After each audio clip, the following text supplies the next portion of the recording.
that it's your duty, it's your right.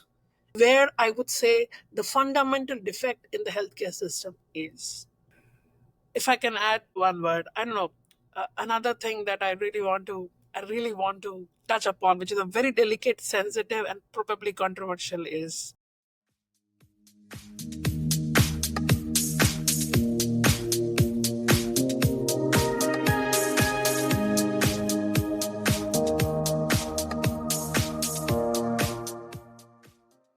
I'm so excited. I've been looking forward to speaking with Dr. Ajay Gandhi, one of my favorite people. Always a pleasure to speak with Dr. Gandhi.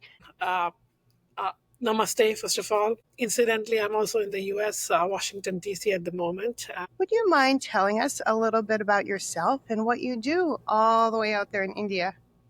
If we talk about the relevance that we have for the Connect today, it's mostly patient blood management, and uh, where I developed a passion, several years ago. I try to understand how transfusions are usually administered and managed based on laboratory values, gut feelings, and teachings people have had for their during the medical education curriculum. And that's where I realized there is a lot that can be done. So that's where we stand today. So you're trained in hematology and pathology. Exactly, Oh, that's really hematology and interesting. pathology. Yeah, yeah, yeah. Well, you And understand the blood organ system quite well. that's exactly why I wanted to put some science behind everything that they're doing, and that's where the role of a hematopathologist comes into picture.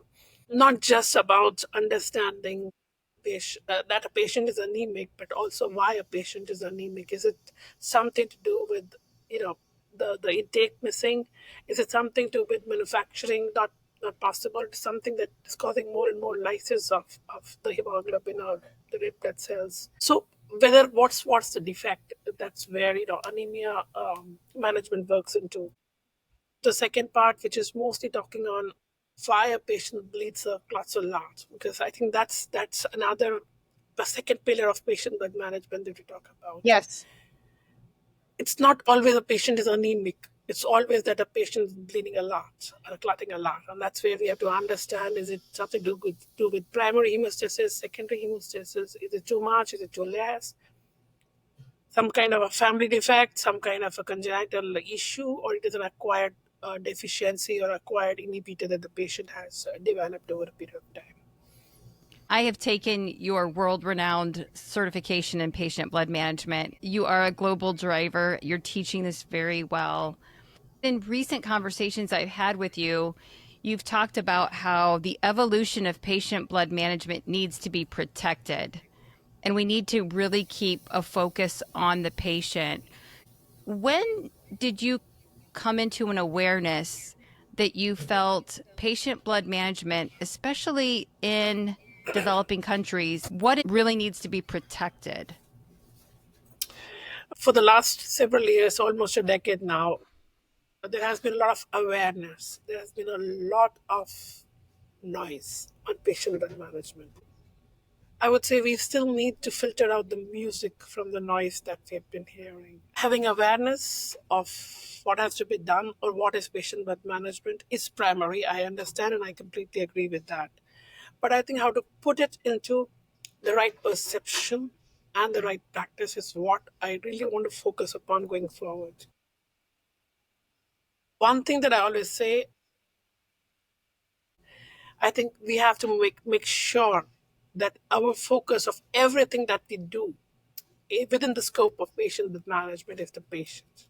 Mhm. We put everything for the patient first, whether it be safety, whether it be choice, involvement, inclusion into decision making, understanding their preferences, religious beliefs, political, whatever they have.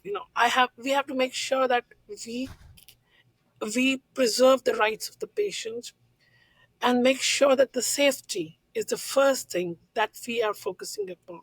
Choices can be still counseled or negotiated with the patient, but safety should something where we have to work upon with the patient directly.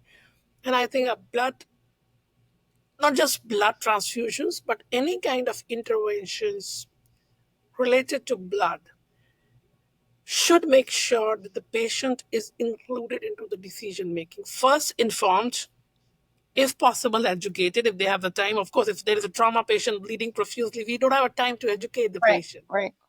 But yes, if and wherever you have time to include the patient into decision making, please make sure that you're spending some time and energy on that. It's all about the patient. And if the patient doesn't get a choice to speak or to have whether I want blood, I want this blood, or I don't want blood, it's not just about blood. It's also about choosing which institution to go, which hospital to go to, which doctor to go to. I think that's where all of us have to work more and more and more, and that is where your role, Marian and Sarah, your role comes into picture. You have been doing a great job educating not just the healthcare community. I think you're going much beyond it. Yeah. You're going down to the most common person who has no knowledge whatsoever of patient birth management.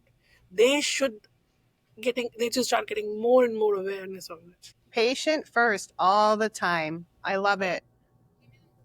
I've had these conversations lately with my team where I work because sometimes well meaning physicians will write for blood transfusions, and it's on my role as a patient blood management coordinator to have that conversation and tell that physician that, hey, do you realize that you are writing outside of evidence-based guidelines?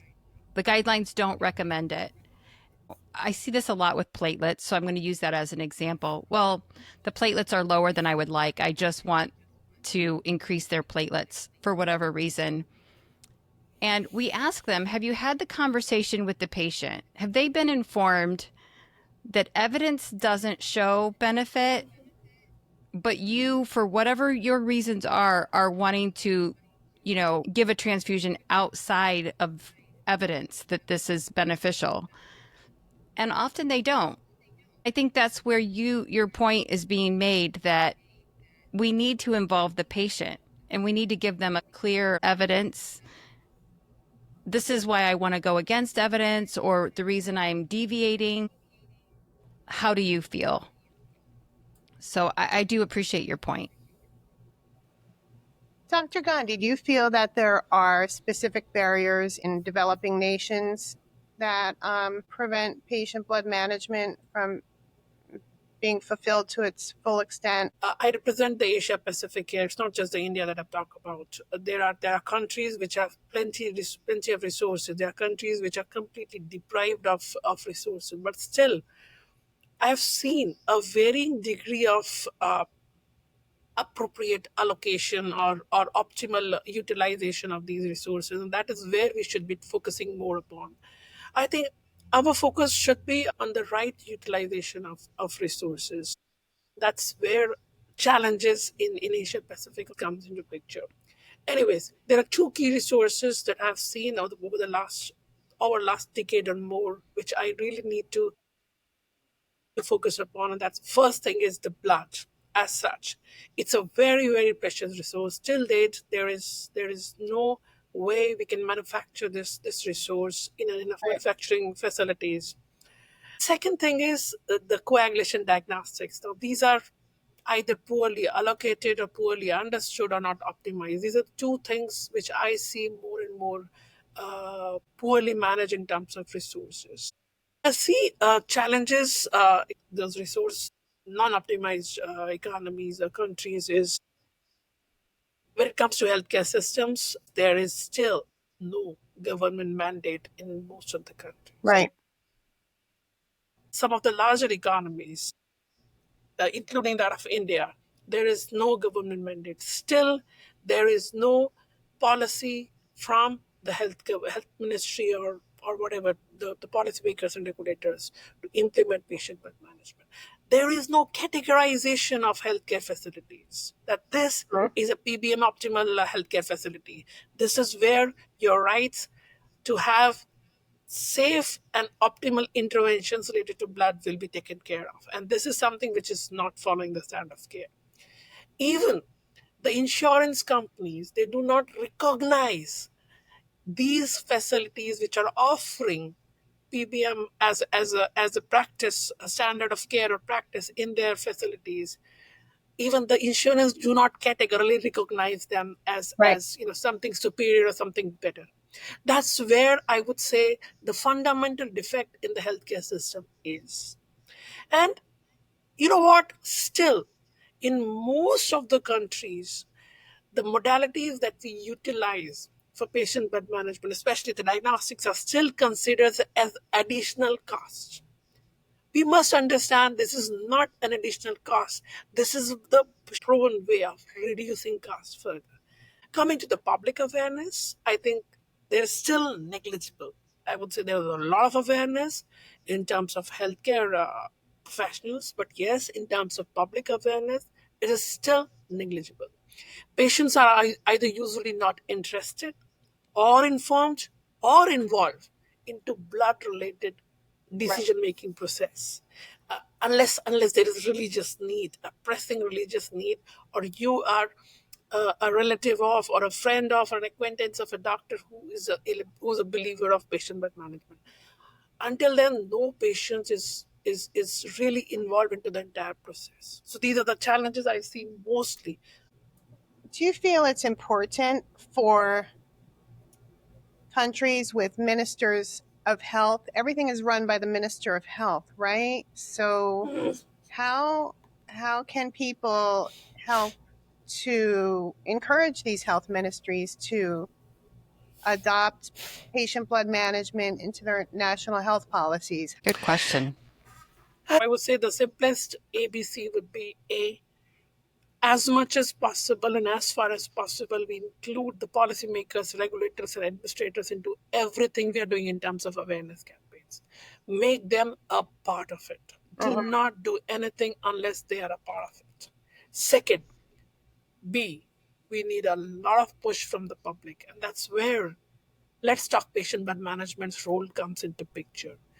The kind of awareness you're creating Mhm. in the common man, that is far more important than pushing it as a mandate from the government or from the health ministry.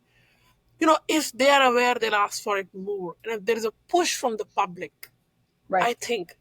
I think our job will be much more easier. See, representations where we share global practices, policies, stories, backed by the data that corresponds to the limitation of current practices and scope of implementing PBM in those economies, to the health ministry professionals, to the policy makers and regulators.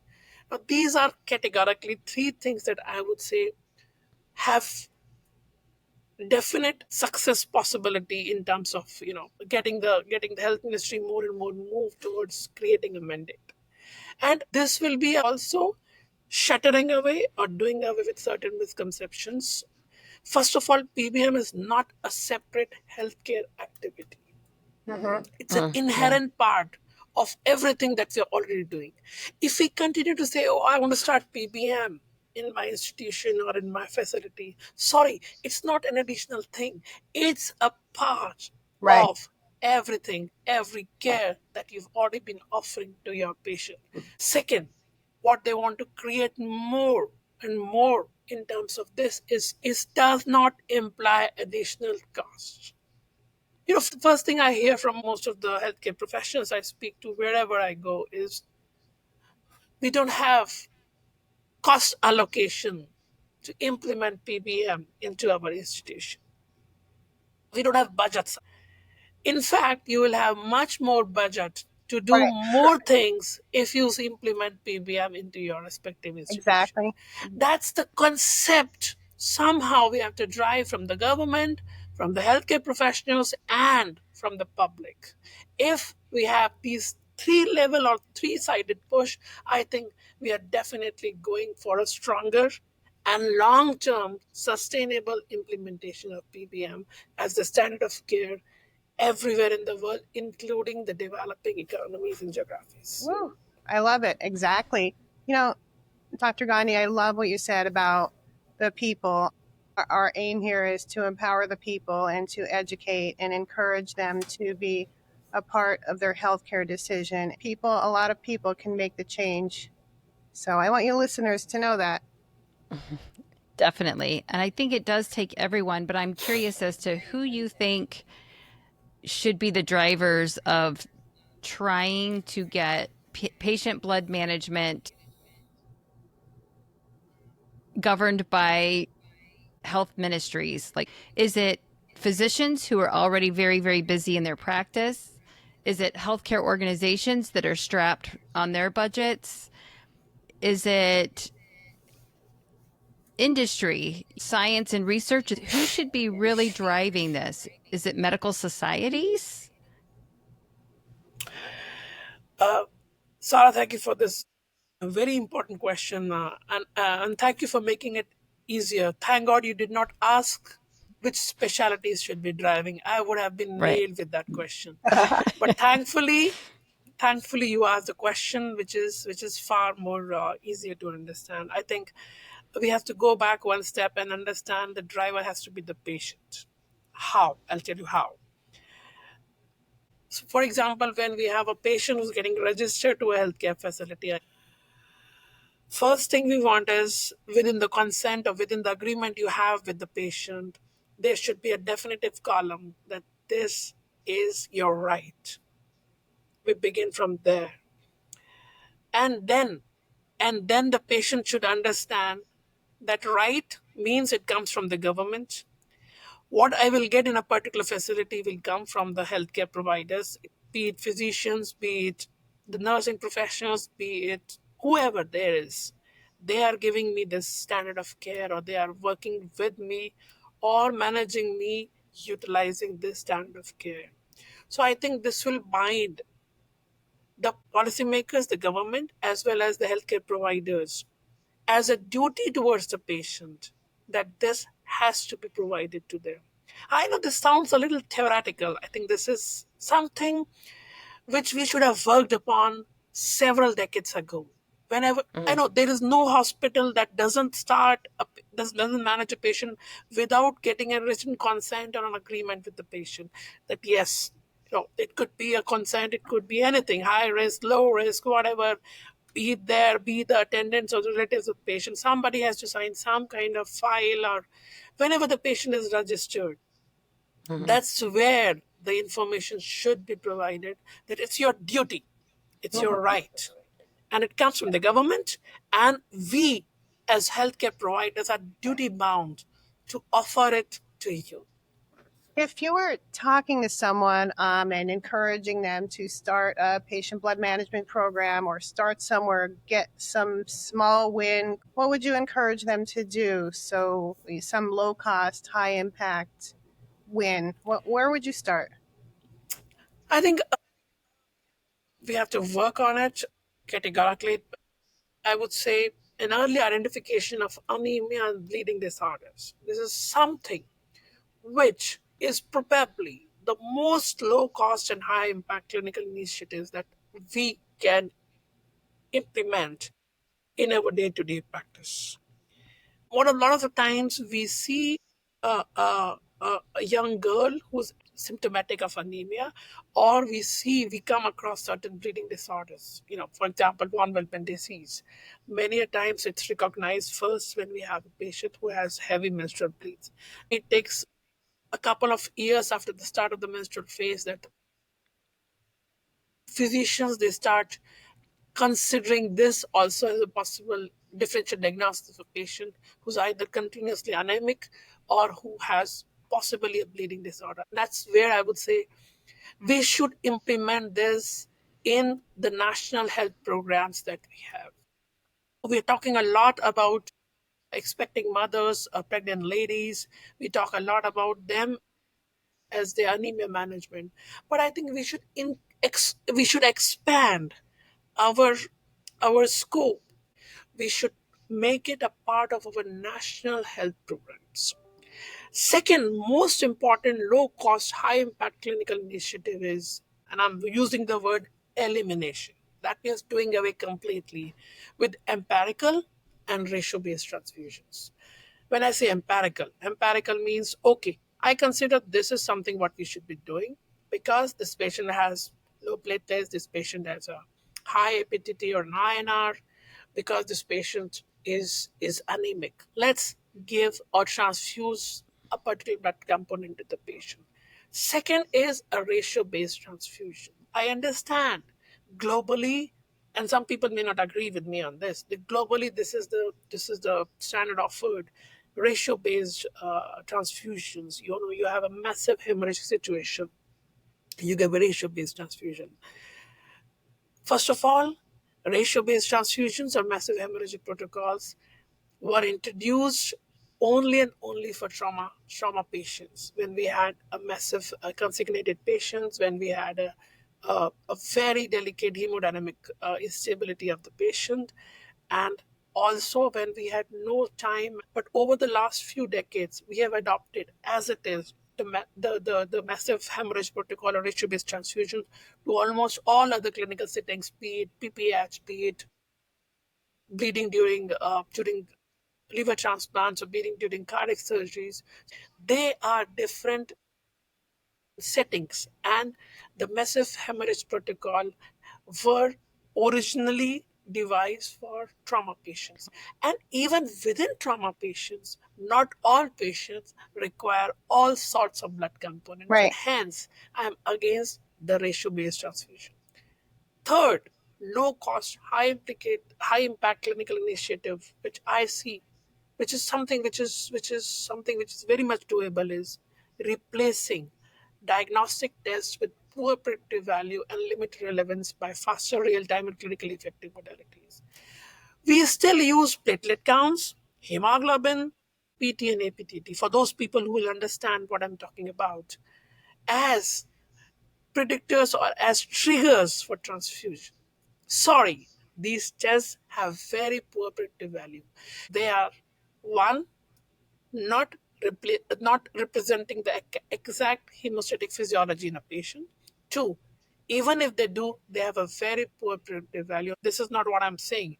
This is several guidelines and studies put together which say they have absolute no relevance in either predicting if your patient would bleed or determining what should be done to the patient who is actually bleeding. So I think we have been using our resources in the wrong direction. Mm-hmm. We should start working on what is the most impactful intervention that we can make.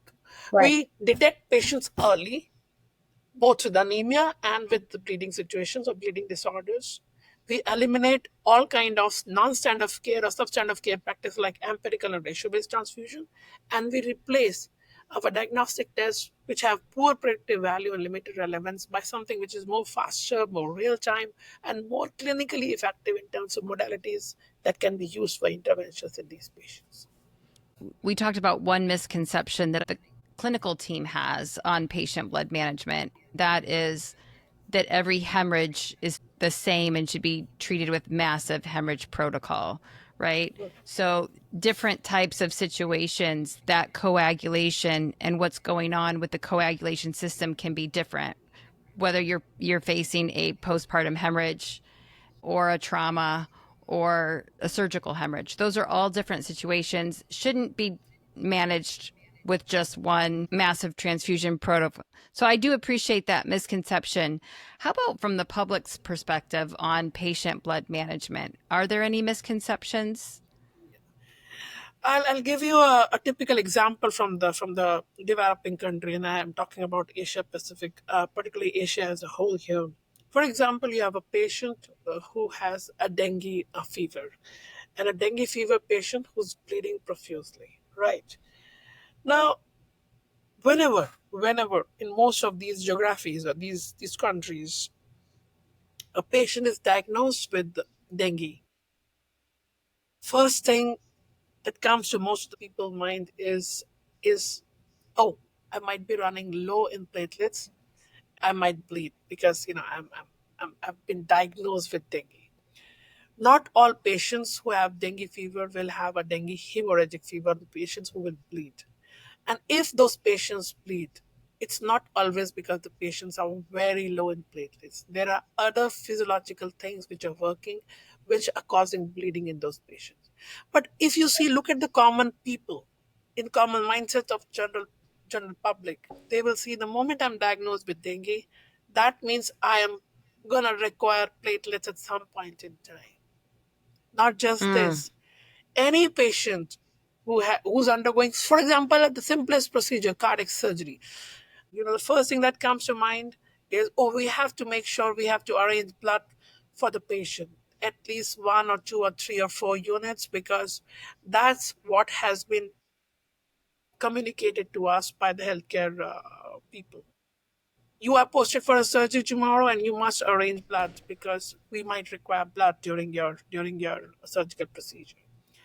And that's where, if you arrange those blood, if you make sure that you have made those blood units reserved for you, it is a normal human tendency to start wondering if they will be used, how much will be used, and how they will be used. And I think that is the misconception the general people have to avoid, that not every time you are diagnosed with a specific clinical setting or a situation, you would require a particular blood transfusion, be it platelet, be it RBCs, be it whole, whatever. Whole blood is completely ruled out, but yes, any kind of blood will be required. I think the patient have to make sure that they are not clinging on to the fact that I have to have blood in a particular hospital. That's where we have to work on at a global level, not just the resource limited countries, global level. I do agree. We have sold the public really well on that blood saves lives. And they think that it's a very safe way to Yes. manage their own blood. Although there are situations and scenarios in which blood does save a life, there's a lot of risks, and blood transfusions causes a lot of negative impact. There's a lot of complications. There's much better ways to manage your blood health system. If I can add one word, I don't know, another thing that I really want to touch upon, which is a very delicate, sensitive, and probably controversial, is, and trust me, I can do it with you, is the blood donation concept. Yes, there is a huge demand. In fact, there's a huge mismatch between the kind of blood that we require and the blood that is available to meet that demand. I understand, I agree, and I sympathize with all the people who are involved into this entire concept. But what I'm really not very much convinced with is the huge blood donation drives that are carried on.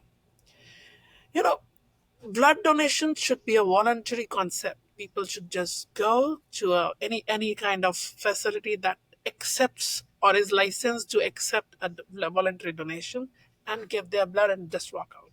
When you do massive campaigns, for example, you have 20, 30, 300, 500 people who are coming up voluntarily as an institution, as a society, as a community, who are donating blood, celebrating somebody's birthday or marking some kind of event as a social obligation. That is where you have a lot of relative temporary abundance of blood, Yeah. and this comes with a limited, or with a very limited or a decided shelf life. So if you have a temporary abundance of this resource, which has a limited shelf life, you are bound, you're duty bound, you're ethically and morally bound to utilize it. But somebody has donated Right. blood, you have to use it. And that's where I would say gives you, again, controversial but very much possible, a tendency to utilize this blood because you don't want it to go waste. So what I would say is the people should really balance out. People should make sure that there are no heavy donation drives which are happening, because they should only be done as a regular voluntary process. If you, for example, if a community decides that we will have 50 donations today to a particular blood bank, that community should register all those 50 people, maybe donate 10 of them, and for the rest 40 they should just register them, that yes, when we require it, we'll let you Yeah. know. Or maybe do this 50 donations over a period of next few weeks. you know y- this is also about it's not just about health economics, it's also about economics of this precious resource called blood that we are handling. Yes. We must make sure our inventory is not too much or not too low. All this is where the role of transfusion physicians and transfusion professionals comes into vitality, and that is ensuring that there are controlled drives in terms of collecting blood.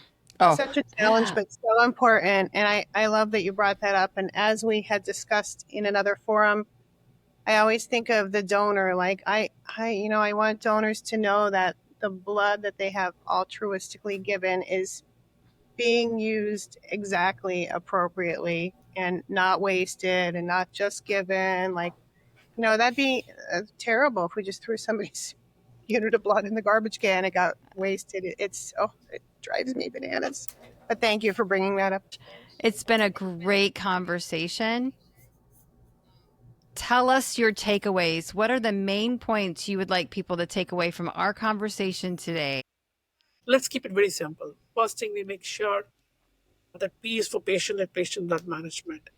P means patient safety, patient inclusivity, patient's rights, and patients, of course, also considering patients' preferences.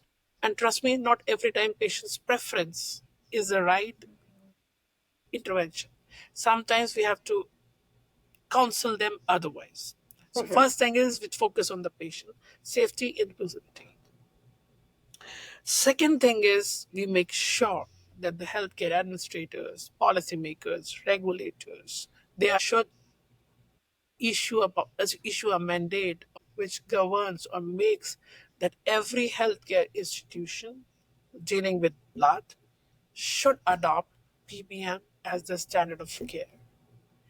Third, which I would say is the healthcare providers, be it the physicians, the surgeons, the nursing professionals, or the allied healthcare professionals, they have to understand that PPM is not a separate set of practice or a separate set of science that they have to adopt.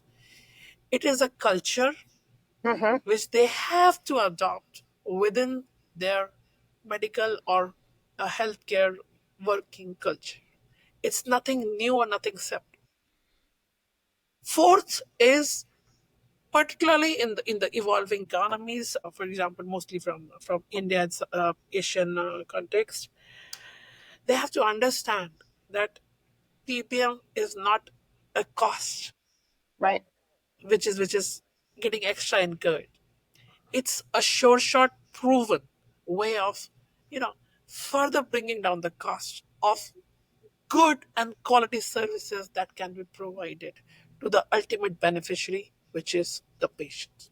I started with patient, I end with patient because PBM talks about patient. Yep.